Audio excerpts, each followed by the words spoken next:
Hello dear students, welcome back to the 9th week class of Advanced Computer Organization and Architecture. Here I am Aisha Siddika, Assistant Professor, Department of CSC.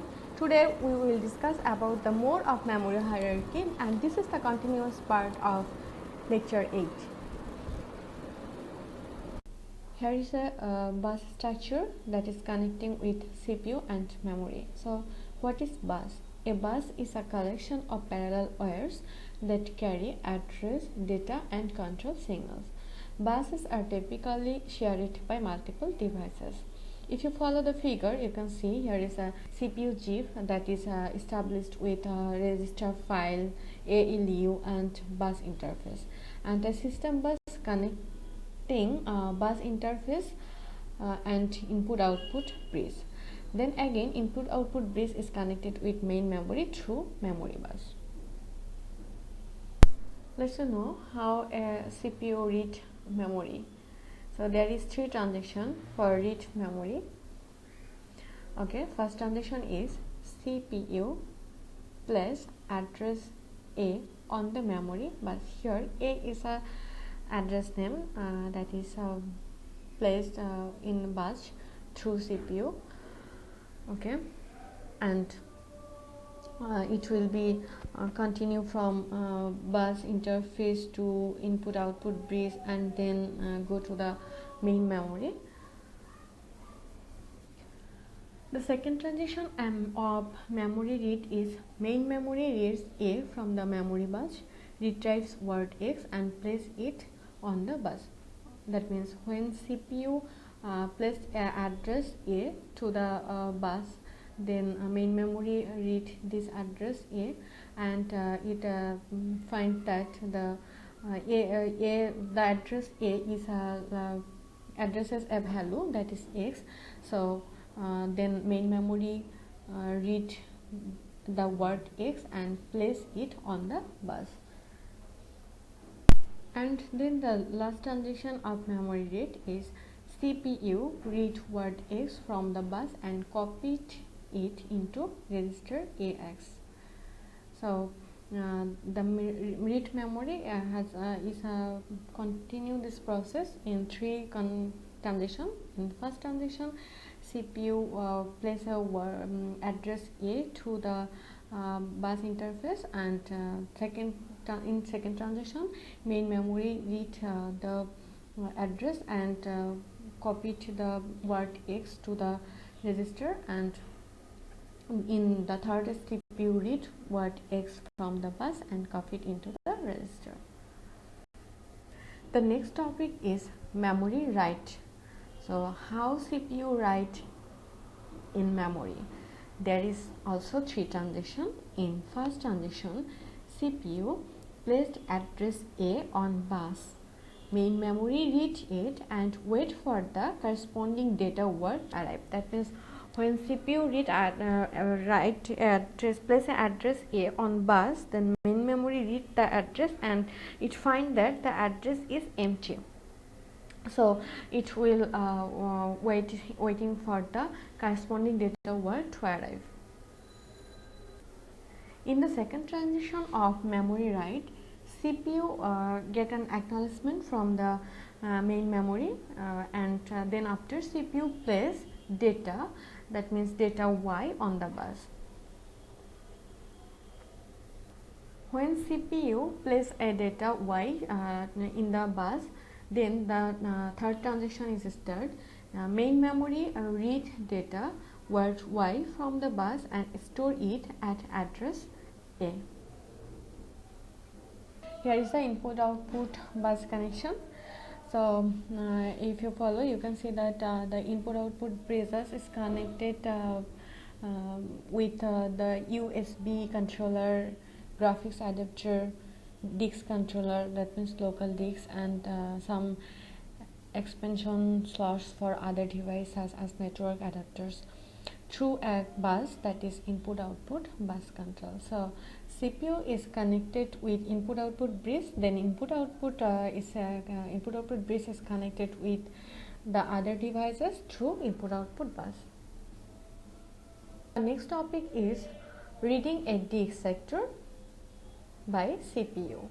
How CPU read a disk sector? Let you know.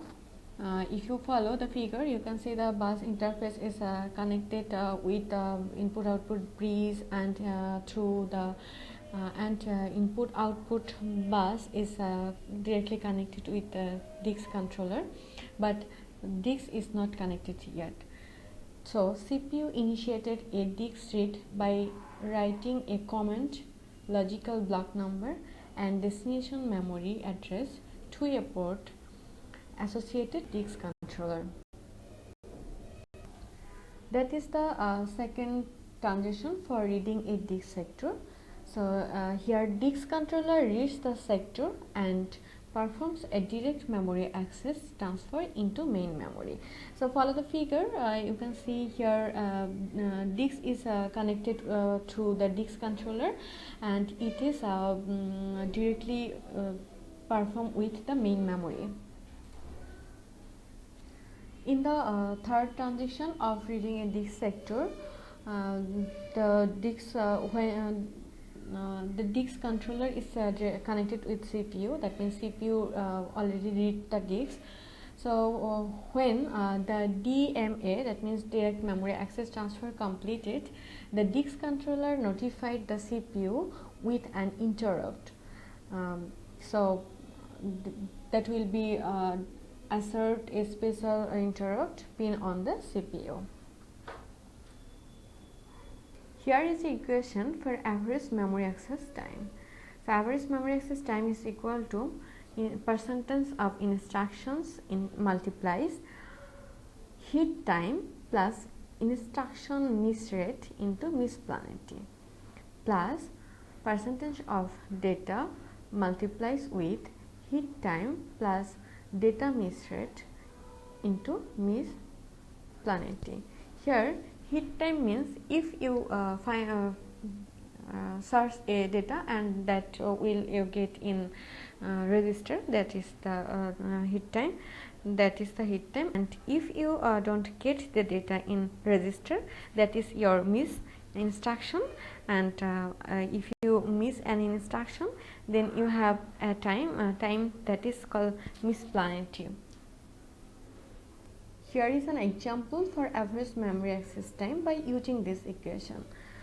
So here is 40% of instructions are data accessing instruction. That means data accessing instruction is 40%. So instruction accessing instruction is 60%, and later hit time is 1 clock. That means every hit time needs 1 clock cycle, and missplanity is 100. If you got missed, then missplanity time is 100 clock cycle.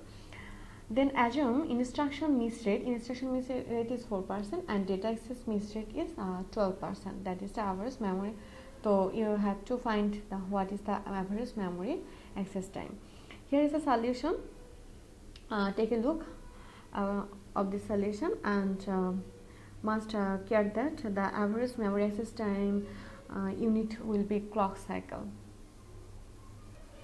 Now you know about caches. So what is caches? A smaller, faster storage device that acts as a staging area for a subset of the data in a larger, slower device. Fundamental idea of a memory hierarchy: for each k, the faster, smaller device at the level k serves as a cache for the larger, slower device at level k plus 1. That means k is faster and smaller, but k plus 1 is longer but slower device. Why do memory hierarchy work?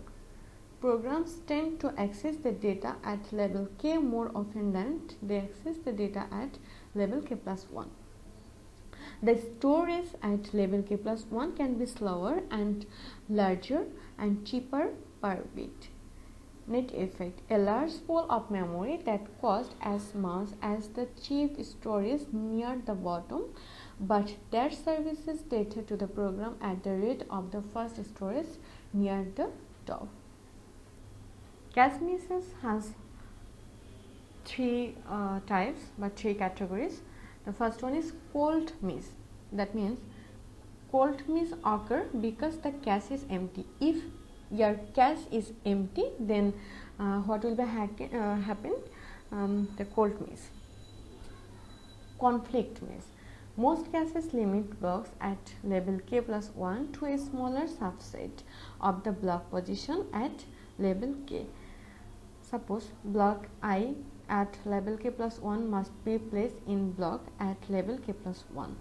So conflict misses occur when the label k cache is large enough but multiple data objects all map to the same label k block.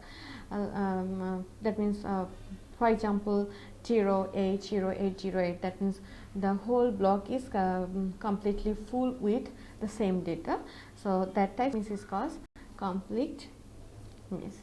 And another miss is capacity miss. This misses occur when the set of active cache blocks is larger than the cache. There are some general concepts of caching data. So that is cache hit and cache miss. If program find a data and that is found in the label k, so it's called the cache hit. Suppose you find a data 14 and you can see the 14 is available at the label k. So this is hit. Another one is cache miss. So if you find any data and that you could not find in label k, that means you have to go to the label k plus 1. So this is cache miss. If label k cache is full, then some current block must be replaced, which one each the victim. So this is there is two policy. One is placement policy and another is replacement policy. Where can the new block go? If you go to new block, then this is the placement policy, and which block should be evicted, that is the replacement policy. Caching in a memory hierarchy. If you follow, there is two levels. The first level is k and the another level is k plus 1. So label k is smaller but faster and more expensive device. Okay, and another way, label k plus 1 is larger than k but it is slower than k. At the same time, cheaper storage device at label k plus 1 is partitioned into block. The next topic is cache performance. Although a single cache could try to supply instruction and data, it can be a bottleneck. For example, when a load or store instruction is executed, the pipeline processor will simultaneously request both data and instructions. And as a single cache could present a structural hazard for loads and stores, leading to a stall. So that is a problem for the single cache performance. When there happen a pipeline processor will simultaneously request, then that will be a problem that calls hazard and it leading a stall. How can you solve this problem? One simple way to conquer this problem is to divide it. One cache is dedicated to instructions and another to data. Separate caches are found in most recent processors. That's all for today. Stay happy and stay tuned for the next class.